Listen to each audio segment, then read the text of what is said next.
चित्रकार सुनसान जगह में बना रहा था चित्र। इतने ही में वहां आ गया यमराजा का मित्र।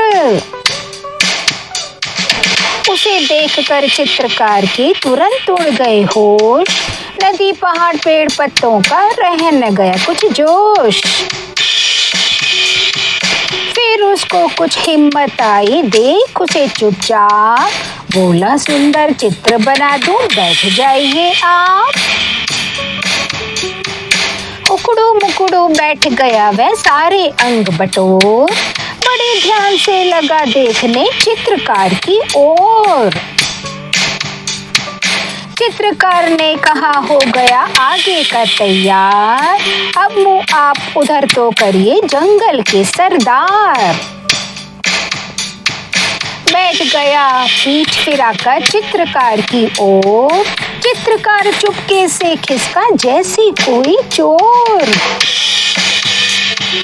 बहुत देर तक आंख मूंद कर पीठ घुमाकर शेर बैठे बैठे लगा सोचने, इधर हुई क्यों देर।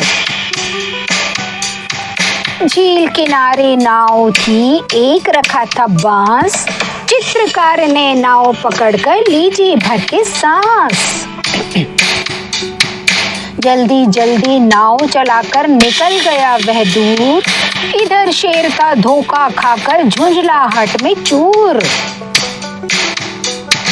शेर बहुत खिसियाकर बोला, नाव जरा ले रो, कलम और कागज तो ले जा रे कायर डरपोक। चित्रकार ने कहा, तुरंत ही रखिए अपने पास। चित्रकार का आप कीजिए जंगल में अभ्यास, जंगल में अभ्यास, जंगल में अभ्यास। प्यारे बच्चों, कैसे हो आप? बच्चों, ये जो पाठ हमारा है चतुर चित्रकार, इसकी कविता तो हमने गा ली और अब हम इसका करेंगे पठन। और पठन करने से पहले मेरे YouTube channel Neelam Kumar learning with fun में आप सभी बच्चों का बहुत बहुत स्वागत है। तो आज हम पढ़ने जा रहे हैं कक्षा 5वीं का अगला पाठ चतुर चित्रकार, जो एक कविता है। चतुर चित्रकार। चित्रकार सुनसान जगह में बना रहा था चित्र। इतने ही में वहां आ गया यमराजा का मित्र। उसे देखकर चित्रकार के तुरंत उड़ गए होश। नदी पहाड़ पेड़ पत्तों का रह न गया कुछ जोश। फिर उसको कुछ हिम्मत आई, देख उसे चुपचाप बोला, सुंदर चित्र बना दूं, बैठ जाइए आप। उकड़ू मुकड़ू बैठ गया वह सारे अंग बटोर। बड़े ध्यान से लगा देखने चित्रकार की ओर। उकड़ू मुकड़ू बैठना होता है ऐसे। चित्रकार ने कहा, हो गया आगे का तैयार, अब मुंह आप उधर तो करिए जंगल के सरदार। बैठ गया पीठ फिराकर चित्रकार की ओर। चित्रकार चुपके से खिसका जैसे कोई चोर। बहुत देर तक आंख मूंद कर पीठ घुमाकर शेर बैठे बैठे लगा सोचने, इधर हुई क्यों देर। झील किनारे नाव थी, एक रखा था बांस। चित्रकार ने नाव पकड़कर ली जी भर के सांस। जल्दी जल्दी नाव चलाकर निकल गया वह दूर। इधर शेर था धोखा खाकर झुंझलाहट में चूर। शेर बहुत खिसियाकर बोला, नाव जरा ले रोक, कलम और कागज तो ले जा रे काया डरपोक। चित्रकार ने कहा, तुरंत ही रखिए अपने पास। चित्रकला का आप कीजिए जंगल में अभ्यास। ये कविता थी बच्चों राम नरेश त्रिपाठी जी की लिखी हुई। अब हम देखते हैं इसके शब्द। बहुत ज्यादा तो नहीं है। सुनसान माने एकांत, जो जहाँ पर कुछ नहीं, कोई भी आता जाता, बहुत शांति होती है। चित्र तस्वीर, हिम्मत साहस, खिसियाकर परेशान होकर। बातचीत के लिए अब हम करेंगे आपस में बातचीत, लेकिन उसके साथ साथ मैंने उत्तर भी लिखे हैं। चित्रकार की कौन सी विशेषता आपको सबसे अधिक अच्छी लगी और क्यों? तो चित्रकार की चतुराई हमें सबसे अच्छी लगी, क्योंकि उसकी वजह से उसकी जान बच गई थी। यानी समझदारी, चतुराई, कुछ भी कह सकते हो। शेर ने चित्रकार को कायर डरपोक कहा। क्या आपको लगता है कि चित्रकार वास्तव में कायर और डरपोक था या वह चतुर और समझदार था? अपने उत्तर का कारण बताइए। भले ही शेर ने उसे कायर व डरपोक कहा, परंतु वास्तव में चित्रकार चतुर और समझदार था, क्योंकि उसकी चतुराई की वजह से ही उसकी जान बच गई थी।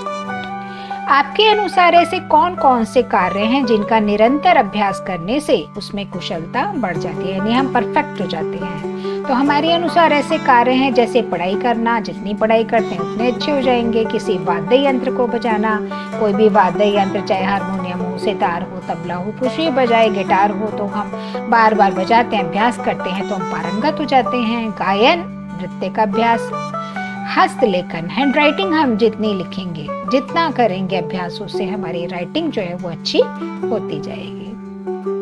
यदि झील के किनारे नाव न होती तो चित्रकार शेर से अपनी जान बचाने के लिए क्या उपाय करता? तो बच्चों, यदि झील के किनारे नाव न होती तो चित्रकार शेर से अपनी जान बचाने के लिए शायद किसी पेड़ पर चढ़ जाता, या तैराकी आती तो झील में तैर कर अपनी जान बचाता और उस पार चला जाता। ये बच्चों से पूछ के लिखा पाठ से।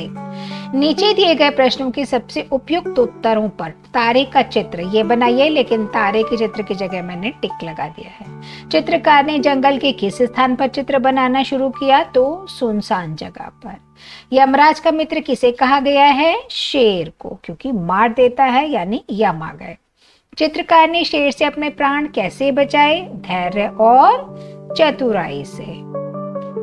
चित्रकार ने शेर को पीठ फेर कर बैठने के लिए क्यों कहा? ताकि वह भागने की योजना पूरी कर सके। सोचिए और लिखिए। अब हमें सोचना भी लिखना भी है, तो बच्चों से बातें करके मैंने यहाँ पर लिखा है। चित्रकार जिस वातावरण में चित्र बना रहा था उसका वर्णन कीजिए। चित्रकार जिस वातावरण में चित्र बना रहा था वहां खूब हरियाली, पहाड़, झील, पेड़ पौधे, पक्षी आदि थे। चित्रकार ने शेर को जंगल में चित्रकला का अभ्यास करने के लिए क्यों कहा होगा? तो चित्रकार ने शेर को जंगल में चित्रकला का अभ्यास करने के लिए इसलिए कहा होगा क्योंकि जब चित्रकार नाव में बैठकर जा रहा था तो शेर उसका कागज और कूची लेकर दौड़ा। कूची मतलब ब्रश। और कहा कि इसे तो ले जाओ, जिससे वो उसे वापस बुलाकर उसका शिकार कर सके, इसलिए उसने ऐसा कहा। आपको इस कविता की कौन सी घटना सबसे रोचक लगी? रोचक मतलब इंटरेस्टिंग। हमें इस कविता की सबसे अच्छी घटना वह लगी जब चित्रकार ने शेर से कहा कि आगे का चित्र तो तैयार हो गया, अब उधर मुंह करके बैठ जाओ।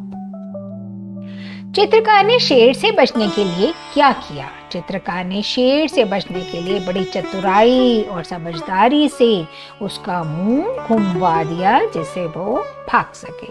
अब अनुमान और कल्पना, गेस करना है ना, इमेजिनेशन। चित्रकार ने शेर को जंगल के सरदार नाम से क्यों पुकारा होगा? तो चित्रकार ने शेर को जंगल के सरदार नाम से इसलिए पुकारा होगा जिससे वो उसकी खुशामद करके उसका मुंह घुमवा सके और शेर उसे देख भी ना पाए। यदि चित्रकार जंगल में रुक जाता और शेर से मित्रता करने का प्रयत्न करता तो क्या होता? यदि चित्रकार जंगल में रुक जाता और शेर से मित्रता करने का प्रयत्न करता तो वह कभी भी चित्रकार को मार सकता था, है ना? यदि शेर को भी चित्रकला में रुचि होती तो वह कौन से चित्र बनाना पसंद करता? यदि शेर को भी चित्रकला में रुचि होती तो वह जंगल, पहाड़ और जो जानवर उसे पसंद हैं उनके चित्र बनाता। यदि चित्रकार के स्थान पर आप होते तो शेर से बचने के लिए क्या करते? यदि मैं चित्रकार की जगह होता तो मैं भी वैसा ही करता या करती जैसा चित्रकार ने किया था। आप ये जो ऊपर वाला प्रश्न है ना, यदि चित्रकार जंगल में रुक जाता और शेर से मित्रता करने का प्रयत्न करता, इसका उत्तर आप चेंज भी अपनी तरीके से भी लिख सकते हैं। ठीक है बच्चों? भाषा की बात हम करते हैं। भाषा की बात यानी इस कविता के अंदर कौन सी भाषा या क्या ऐसे शब्द आए। तो कविता में से चुनकर कुछ पंक्तियां नीचे दी गई हैं। इसमें छिपे मुहावरे पहचानिए और उनके नीचे रेखा खींचिए। उसे देखकर चित्रकार की तुरंत उड़ गए होश। उड़ गए होश मतलब होता है होश उड़ जाना, बहुत डर जाना। घर में चोरी होते देख रोहन के तो होश उड़ गए। मैंने वाक्य भी बना दिए। नदी पहाड़ पेड़ पत्तों का रह न गया कुछ जोश, उत्साह खत्म हो जाना। रह न गया कुछ जोश, उत्साह खत्म हो जाना। बुढ़ापे में अब पहले जैसा हाथ पैरों में जोश नहीं रहा, यानी कोई ताकत कोई उत्साह ही नहीं रहा कि वो काम कर सके। चित्रकार ने नाव पकड़कर ली जी भर के सांस, और तसल्ली हो जाना, राहत मिलना। जब बेटा देर रात घर वापस आ गया तो माँ ने जी भर के सांस ली। इधर शेर था धोखा खाकर झुंझलाहट में चूर, ठगा जाना। दुकानदार ने उस ग्राहक से बहुत धोखा खाया था, अब उससे वह सावधान रहने लगा। तो बच्चों ये आपके जो वाक्य हैं वो थोड़े चेंज भी हो सकते हैं। नीचे दी गई पंक्तियों को ध्यान से पढ़िए, ये ध्यान से सुनिएगा सब बच्चे। इतने ही में वहां आ गया यमराजा का मित्र। यम राजा का मित्र कौन? शेर। चित्रकार चुपके से खिसका, खिसका मतलब निकल गया। आ गया आना, जैसे कोई चोर। जल्दी जल्दी नाव चलाकर निकल गया वह दूर। निकल गया मतलब चला गया। यहाँ पे तीनों का मतलब जाने से है। इन पंक्तियों में जिन शब्दों के नीचे रेखा खींची गई है वे क्रिया शब्द हैं, जिन्हें आने या जाने के कार्य को बताने के लिए उपयोग में लाया जाता है। आ गया शब्द का प्रयोग अचानक आने को दर्शाने के लिए किया गया है। खिसका धीरे धीरे हटने के लिए किया गया है, बिना किसी को पता चले जाने का भाव प्रकट करता है। निकल गया शब्द तेजी से दूर जाने का संकेत करता है। तो आने और जाने के कार्य को बताने के लिए इसी प्रकार के अनेक क्रिया शब्दों का प्रयोग किया जाता है। आगे दिए गए ऐसे ही क्रिया शब्दों का प्रयोग करते हुए अपने मन से वाक्य आने के लिए क्रिया शब्द, जाने के लिए क्रिया शब्द। आना, वह मेरे पास आया। कल मुझे विद्यालय जल्दी, वह मेरे पास आया। अब पहुंचना, कल मुझे विद्यालय जल्दी पहुंचना है। दाखिल होना, मेरा भाई जैसे ही कॉलेज में दाखिल हुआ उसे मैं दिख गया। प्रवेश करना, मेरी अध्यापिका ने कक्षा में प्रवेश किया। उपस्थित होना, कल मेरे दादाजी पीटीएम में उपस्थित रहेंगे। निकल पड़ना, मैं साहसिक यात्रा के लिए निकल पड़ा। ये है जाने के लिए। रवाना होना है, रेल रवाना होने से पहले ही मेरा भाई पहुंच गया था। उड़ना, जैसे ही दिनेश का काम खत्म हुआ तो वह स्कूटर पर फुर्र से उड़ गया मतलब चला गया। फिसलना, झगड़ा बढ़ता देख रामा से फिसल लिया मतलब चला गया। खिसकना, मोहन और राकेश दोनों शत्रु थे। जैसे ही राकेश से मोहन का सामना हुआ मोहन खिसक लिया। अब नीचे दिए गए वाक्यों में रेखांकित संज्ञा शब्दों को हटाकर उचित सर्वनाम शब्दों का प्रयोग कीजिए, है ना। जो शब्द संज्ञा की जगह हम प्रयोग करते हैं उनको हम सर्वनाम कहते हैं। फिर शेर को चुपचाप देखकर चित्रकार को कुछ हिम्मत आई। फिर उसे चुपचाप देखकर उसको कुछ हिम्मत आई। चित्रकार जल्दी जल्दी नाव चलाकर दूर निकल गया। वह, यहाँ पर क्या आएगा? वह जल्दी जल्दी नाव चलाकर दूर निकल गया। चित्रकार नाव में बैठ गया, वह नाव में बैठ गया। शेर बहुत गुस्से में था, वह बहुत गुस्से में था। चित्रकार और शेर के बीच वार्तालाप हुआ, उनके बीच वार्तालाप हुआ। कविता से कहानी। चतुर चित्रकार कविता में आपने शेर और चित्रकार की कहानी का आनंद लिया। अब इस कहानी को अपने शब्दों में लिखिए। तो आप बच्चों इस कहानी को अपने शब्दों में लिखोगे तो आप खुद लिखेंगे ये आपका समझ लीजिए कि परियोजना कार्य है। इस कहानी के अंत में चित्रकार नाव में बैठकर दूर चला जाता है। अपनी कल्पना से इस कहानी का अंत बदलकर लिखिए। उदाहरण के लिए देखिए, ये दो पिक्चर, यहाँ पे दो तस्वीर बनी हुई है। चित्रकार शेर से मित्रता कर लेता है और शेर चित्र बनाने में चित्रकार की सहायता करता है। अब एक बच्चे ने क्या बोला वो हम आगे देखते हैं। चित्रकार जब शेर से मित्रता कर लेता है तो वे दोनों जंगल को और भी सुंदर बनाने का प्रयास करते हैं, जिससे वह जंगल पूरे संसार में प्रसिद्ध हो जाए। और कैसे जानवरों के हित का ध्यान रखें, इस पर योजना बनाते हैं। तो बढ़िया बात है। अब इसके आगे आप लोग इस कहानी को पूरा करेंगे और भी कुछ आपके दिमाग में आता है तो अपने से लिखेंगे, ठीक है। अरे जंगल के राजा, आप चुपचाप क्यों बैठे हैं? ये है वार्तालाप जो चित्रकार और शेर। यहाँ पर एक पिक्चर बनी आपकी पुस्तक में, इसमें कौन क्या कह रहा है ये आपको इमेजिनेशन से भी लिख सकते हैं। तो अरे जंगल के राजा आप चुपचाप क्यों बैठे हैं? कौन कह रहा है? ये चित्रकार उससे बात कर रहा है ना, कल्पना है। अब शेर क्या कहता है? मैं ये देख रहा था कि तुम क्या कर रहे हो कूची और रंगों से। फिर चित्रकार कहता है मैं एक चित्रकार हूँ और तस्वीरें बनाता हूँ। फिर शेर कहता है ठीक है, मैं बैठ जाता हूँ, तुम मेरे सुंदर सा चित्र बना दो जिसे मैं जंगल में लगा सकूं। ठीक है, तो आप बिल्कुल हिलना डुलना मत जब तक मैं चित्र बना रहा हूँ। ध्यान रहे, शेर कहता है ध्यान रहे, मेरे चित्र बहुत सुंदर होना चाहिए। तो चित्रकार कहता है जी मैं बहुत सुंदर ही बनाऊंगा।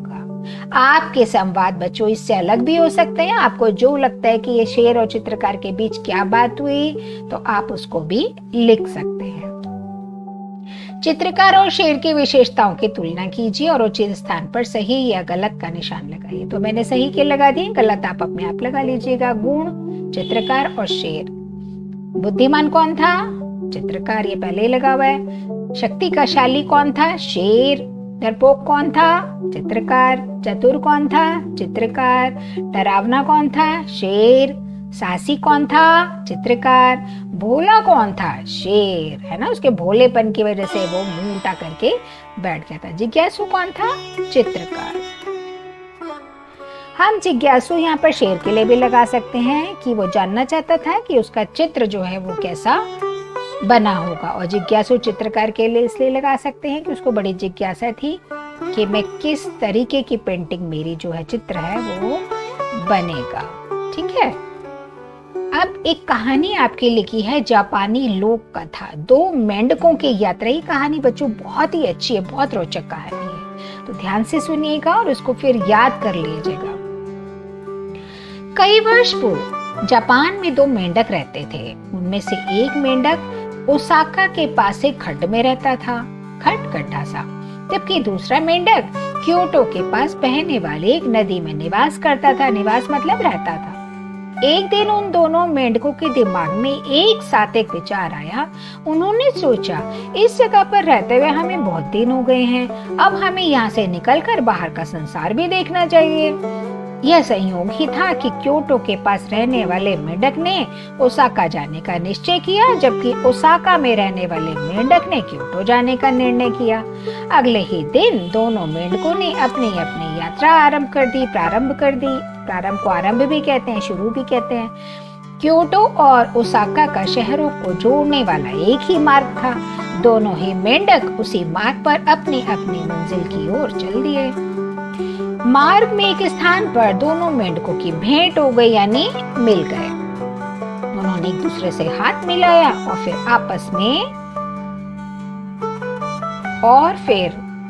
आपस में बातचीत करने लगे। तभी ओसाका के मेंढक ने क्योटो के मेंढक से पूछा, तुम कहाँ जा रहे हो मित्र? क्योटो के मेंढक ने उत्तर दिया, मैं ओसाका जा रहा हूँ। यह सुनते ही ओसाका का मेंढक प्रसन्न होकर बोला, क्या बात है, मैं क्योटो जा रहा हूँ। दोनों ही मेंढक चलते चलते बहुत थक चुके थे, इसलिए उन्होंने थोड़ा आराम करने का निश्चय किया। फिर वे पास से स्थित एक बड़ी चट्टान की छाया में जा बैठे। तभी ओसाका का मेंढक बोला, कितना अच्छा होता अगर हमारा आकार थोड़ा बड़ा होता। क्योटो के मेंढक ने आश्चर्य से पूछा, आकार बढ़ने से क्या होता? आकार मतलब शेप। ओसाका के मेंढक ने उत्तर दिया, तब हम आसानी से किसी पहाड़ पर चढ़कर उन शहरों को देख लेते जहां हम जा रहे हैं। फिर हमें यह भी पता लग जाता है कि वे शहर देखने लायक हैं भी या नहीं, हम ऐसे ही जा रहे हैं। यह सुनकर क्योटो का मेंढक बोला, इसमें कौन सी बड़ी बात है, यह कार्य तो हम अभी भी कर सकते हैं। वह कैसे? ओसाका के मेंढक ने आश्चर्य से पूछा। आश्चर्य मतलब हैरानी। क्योटो के मेंढक ने उसे समझाते हुए कहा, यह कार्य तो बहुत आसान है। यदि हम पास के पहाड़ पर चढ़कर एक दूसरे का सहारा लेते हुए अपने पिछले पैरों पर खड़े हो जाएं, तो फिर हम आसानी से उन शहरों को देख सकेंगे जहां हम जाना चाहते हैं। ओसाका का मेंढक क्योटो की झलक देखने के लिए इतना उत्सुक था कि वह दौड़कर पास के पहाड़ पर चढ़ने लगा। यह देखकर क्योटो का मेंढक भी उसके पीछे दौड़ा। फिर वे दोनों उछलते उछलते पास में ही स्थित एक पहाड़ के शिखर पर जा पहुंचे। शिखर मतलब ऊंचाई, है ना। दोनों मेंढक अपनी लंबी यात्रा के कारण बहुत थका हुआ अनुभव कर रहे थे, लेकिन उन्हें इस बात की खुशी भी थी कि वे उन शहरों को देख सकेंगे जिन्हें देखने के लिए वे लंबी यात्रा करके वहां तक आए थे। पहाड़ के शिखर पर पहुंचने के बाद ओसाका के मेंढक ने उछलकर अपने अगले पैरों को अपने मित्र के कंधों पर रख दिया। क्योटो के मेंढक ने भी ऐसे ही किया। अब दोनों मेंढक अपने पिछले पैरों पर खड़े हुए थे। ये देखिए, आपको पिक्चर में, चित्र में नजर आ रहा है ना। और उनके अगले पैर एक दूसरे के कंधों पर थे। उन्होंने एक दूसरे को कसकर पकड़ रखा था ताकि वे पहाड़ से नीचे ना गिर जाए। लेकिन उन दोनों ने एक बात की ओर ध्यान नहीं दिया था। उन्होंने अपनी पीठ उन्हीं शहरों की ओर कर रखी थी जिन्हें वे देखना चाहते थे। ध्यान से देखो इस वाले चित्र को, है ना। इस प्रकार दोनों मेंढकों के गलत तरीके से खड़े होने के कारण ओसाका से आया हुआ मेंढक ओसाका को ही देख रहा था, जबकि क्योटो के मेंढक की नजर क्योटो पर ही पड़ रही थी। इस प्रकार दोनों ही मेंढक अपने प्रिय शहरों को नहीं देख पा रहे थे। तभी ओसाका का मेंढक बोला, ओह, लगता है मैंने यहाँ आकर अपना समय ही नष्ट किया है। क्योटो तो बिल्कुल ओसाका की तरह ही दिखता है। क्योटो से आए मेंढक को भी अनुभव हो रहा था कि ओसाका भी क्योटो की तरह ही है। फिर दोनों मेंढक अपने अपने घर लौट गए। यहाँ पर बच्चों क्या थी कि दोनों मेंढकों ने समझदारी से काम नहीं लिया था। इसीलिए चतुर चित्रकार कविता के नीचे ये कहानी जापानी लोक कथा दे रखी है। नेक्स्ट वीडियो में बच्चों हम फिर मिलेंगे। तब तक के लिए टाटा, बाय बाय। आपको वो अच्छा लगा हो वीडियो तो कमेंट बॉक्स में अपना नाम लिखिएगा, लाइक करिएगा, शेयर करिएगा और अपने दोस्तों को भी भेजिएगा। ठीक है बच्चों, टाटा, बाय बाय।